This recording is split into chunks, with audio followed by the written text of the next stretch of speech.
Happy birthday, World War I. Here's a telegram from the Queen. Cameron's going all out to show his appreciation for the 100th year anniversary, at the taxpayers' expense, of course. Since World War I took place, that's a lot of birthday candles. It is one thing to celebrate World War I's 100th anniversary for 4 whole years, let alone allowing David Cameron to be at the centre of all the media fanatics' hoo-ha. Don't get me wrong, I have great appreciation for the fighters, workers and families caught up in World War I. However, I do not understand the mentality behind holding excessive celebrations to remember the war, particularly at the time of such austerity. It's purely for Cameron's fetishised view of publicity, at the taxpayers' expense. Try telling me that 4 whole years of interviews, documentaries, mockumentaries, articles, publications, photos, poppies, dedicated war songs, memorials, meetings, national commemoration, sponsored walks and celebrations swamping the media pipeline will not cause the good people in our society the same distress as the war itself. You can't, can you? According to an article published on the BBC News website in October 2012, the German government are, unsurprisingly, not happy with Britain's decisions to hold the celebrations. I wonder why? Why aren't the Germans happy to be reminded that they lost the war and their dignity for the next 4 years? Cameron is like a small, nasty child inviting another child to celebrate the child's birthday party of their puppy, knowing that the other child's puppy was bombed to oblivion. Okay, it may have been back in 1918, but hurtful memories last for a long time.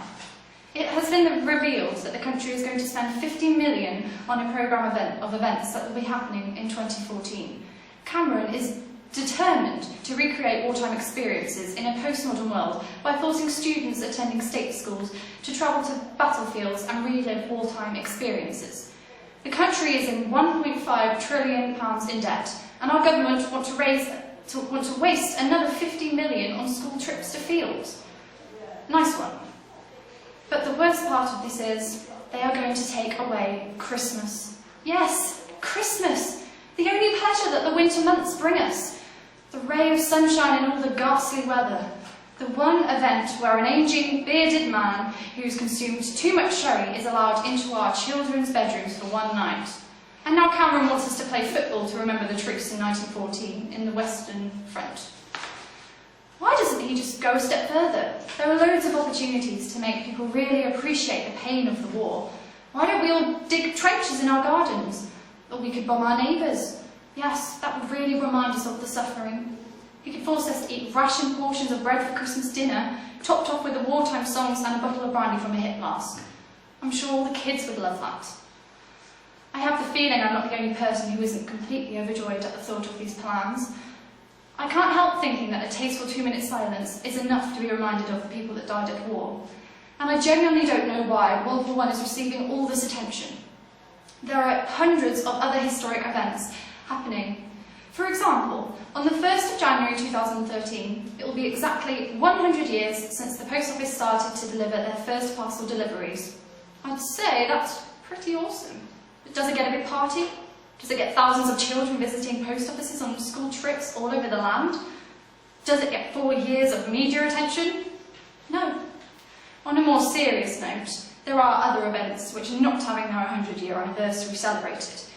This year alone, there is on the 2nd of January National Women's Party formed. February the 4th, the National Institute of Arts and Letters was founded.